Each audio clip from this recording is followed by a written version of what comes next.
Welcome back to Mass Effect 2. JC here, and today is the first Codex entry! Ha ha ha! Right, I'm not sure whether it's going to start auto-playing, so let's see what we've got.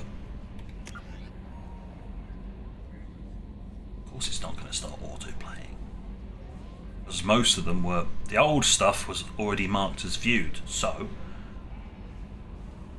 these are primary entries, so I'm going to shut up because I'm going to have to adjust the volumes in post, probably, during editing. Because if it's anything like the first game, he's going to be real quiet. In the early 20s, living beyond the Omega-4 mass relay in the Terminus systems, the mysterious collector species is glimpsed so rarely as to be taken for a myth by most in galactic society. In reality, collectors are human-sized insectoid bipeds and can resemble massive winged beetles. They are a terrifying force in the galaxy, responsible for the murder of hundreds of thousands. Collectors generate permanent stasis fields around themselves, creating nightmarish red-shifted energy fields. In battle, they hold position whenever possible, relying on their aggressive biotics and nearly limitless power. Several types of bipedal collectors have been identified, including minions, defenders, zealots, assassins, and artillery operators. Acting together, collectors have imprisoned entire cities in stasis. While no definite forensic accounting exists to explain the fate of those imprisoned, leading speculation is that victims are harvested for scientific experimentation and neurobiological repurposing. The L-Core, a myth in the early...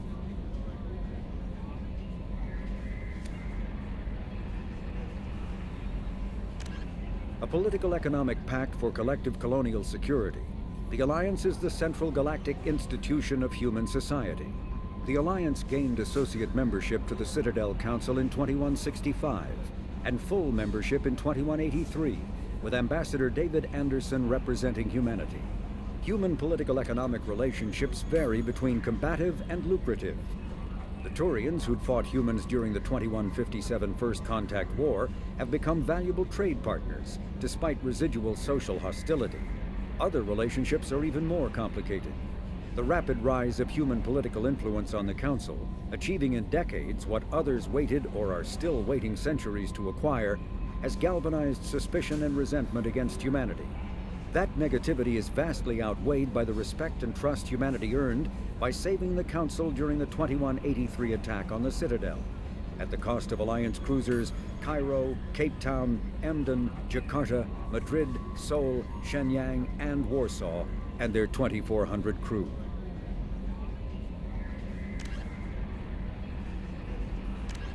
Immediately, the reclusive tycoon calling himself the Elusive Man is a human nationalist focused on advancing human interests, whatever the cost to non-humans. The Citadel Council regards him as a fanatic, posing a serious threat to galactic security. A mysterious maverick, to say the least, the Elusive Man heads the Cerberus network. Dubbed the Elusive Empire by investigators, Cerberus is an allegedly untraceable syndicate of private intelligence agencies, biotics laboratories, engineering and scientific research teams, and lucrative front companies. Branded a terrorist and seditionist organization by authorities, Cerberus is the only human power base other than the Terra Firma Party, strong enough to embarrass, if not threaten, the Council and its human representatives.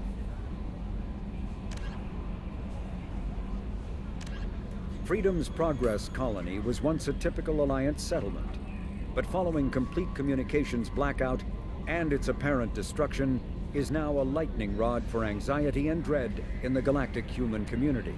The communications blackout followed an upgrade of the colony's small military force, supplemented by mechs and security drones, with high-powered tower-mounted Guardian lasers. Colonists complained about construction cost overruns, delays, noise, and damage to the local environment. They also feared the defense array could be seen as provocative to their world's neighbors. Such fears may not have been baseless.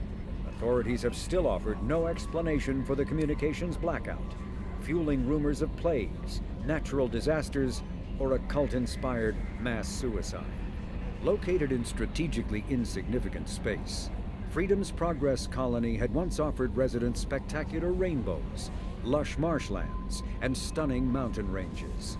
Its potential as an agricultural settlement and tourism wonderland rivaled that of any Alliance colony. The system, with elaborate secrecy, Cerberus labored for years to build a new, superior Normandy.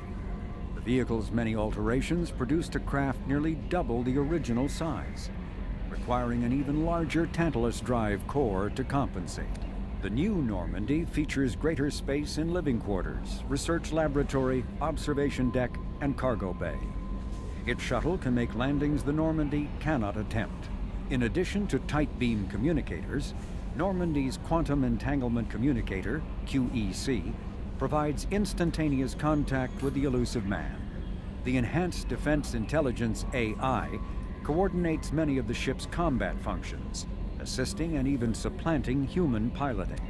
Potential upgrades are numerous. The airframe could support additional armor and an axial mass accelerator. The thrusters could support recent advances in fuel technology beyond H2O2 chemical rockets. And the hull can mount double the standard number of kinetic barrier projectors, leaving space for stronger shields, easily sustainable via the new ESO drive core. Alanis, over the last 2 years, firearms have undergone a major enhancement to manage their waste heat. When the Systems Alliance analyzed detailed battle telemetry, they found that the Geth were able to keep up a more sustained rate of fire, giving them a significant advantage over Alliance Marines. So the Alliance retrofitted every weapon in service, making a full conversion to the thermal clip system. Thermal clips hold disposable universal heat sinks. Instead of waiting for an overheated weapon to cool down, the combatant simply ejects the spent heat sink, and the clip feeds in a new one. This allows for a greater sustained rate of fire and more numerous impacts on targets downrange. Armorers are hurriedly adapting to this increased lethality with new defensive technology, like self-sustaining barrier amps, hardened shield generators, and mass field integrated armor. But for the moment, the aggressor has the advantage, resulting in the clip's widespread adoption by the galaxy's arms manufacturers. Right. That would explain why we get shredded so quickly. No, it's because of the mod, but you could just say this is the in-universe explanation for why we get shredded when we're out of cover, because our shields have not been enhanced to compensate for DACA of this magnitude.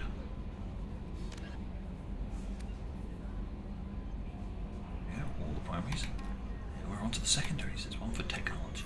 Oh wow, okay. This is going to be a relative. See, it's an advantage of doing it this early, right from the start. Unlike last time where I waited, what, a month before I started doing these? And then the first majority of the episodes were 30-minute talking fests. Nope, doing it from the start, you get 10-15 minutes at most.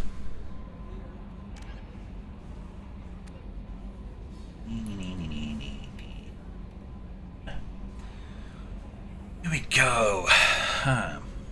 Technology, computers, haptic adaptive interface.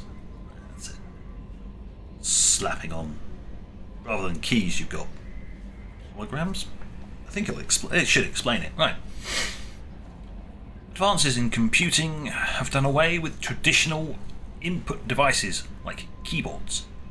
Instead, modern input peripherals are usually holographically displayed in front of the user at a heightened angle for ergonomic ease. Machines that use this interface detect a user or a microframe chip in the user's glove that keys in to the computer. Once a user is accepted Motion accelerometers in the user's gloves match their hand's location with that of the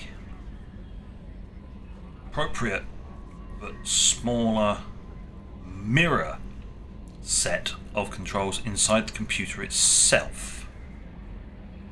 As the user presses against the holographic field, force feedback in the glove kick in, giving a slight resistance. Light resistance. Right. A person can feel his way through using a touchscreen that isn't actually there. A simple toggle switch on the back of the hand allows the glove to be turned off when not in use. Haptic interfaces have become so common that some individuals undergo cybernetic enhancement surgery to have the accelerometers implanted in their fingertips, going bare skin. It is a sign of a committed computer user who no longer has to fuss with putting on gloves or cleaning them with alcohol wipes to get rid of the clammy hand smell. Yeah, you wear a glove for so long, it just gets nah. I can see the advantage of that if you have to, just a little bit of surgery, and it's just like, yeah, I can just use my computer as I always used to. Ta-da! It's an interesting one. I mean, haptic feedback is not exactly space age. We have it in our phones. Push a button on your phone and it vibrates slightly. That's literally it. Right. Anything else? Oh, security mix. There was something else. There we go. Right. It's the last one. Excellent. I actually preferred how they did it in the previous game, where it's more split up, rather than just a wall of fucking text for me to read. The death of thousands of security and military personnel in the Battle of the Citadel was a loss felt throughout the galaxy. As large numbers of qualified personnel transferred to the Citadel to replace those that died, short-handed security companies filled out their numbers with large-scale use of unmanned security robots, commonly referred to as mechs. Security robots are typically grouped into light and heavy varieties. Light mechs come in a variety of sizes, but are easily distinguished by opposable digits that help them in their versatile security role. Do you know, they use standard weapons because they have hands. Heavy mechs lack digits and are simply weapons platforms intended to keep the peace in high threat areas.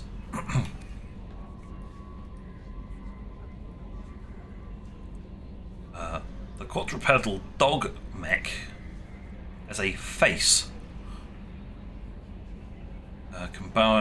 composed of contraband detector sensors.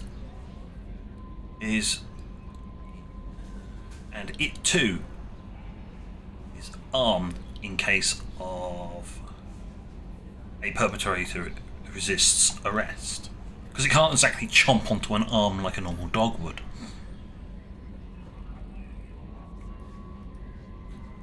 I think the quadrupedal ones are the Fenris. They sort of run up and go, they sort of whine at you and then blast you with something. It's like weird. Reminds me an awful lot of an enemy from Half-Life. Noisy buggers.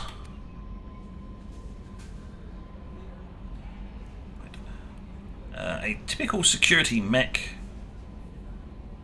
has an extremely limited virtual intelligence Its duty is straightforward and narrow, usually the garden area when a friend or foe program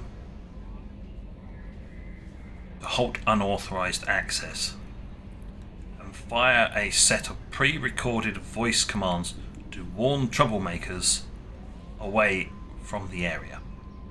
Light security mechs are equipped with irritant sprays and electroshockers to force compliance, and heavy mechs may be outfitted with flashbang stunners for similar purposes.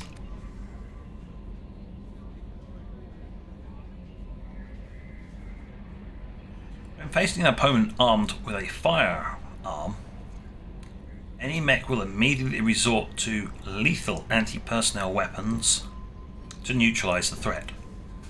If the situation turns violent rapidly enough, it may not even use its warnings. On account of just going, oh screw this, blast them. Security mechs are frowned upon for actual military duty. Though tough enough to survive most firefights, their VI simply does not have the programming to plan an ambush, rescue a hostage, treat a wound, or any of countless other objectives that a soldier must be able to perform on the fly. Because they're basically just a guard mech. It's like, there we go. Codex dealt with. It's not flashing anymore. So, on that note, thank you for watching. Until next time, this is JC, out.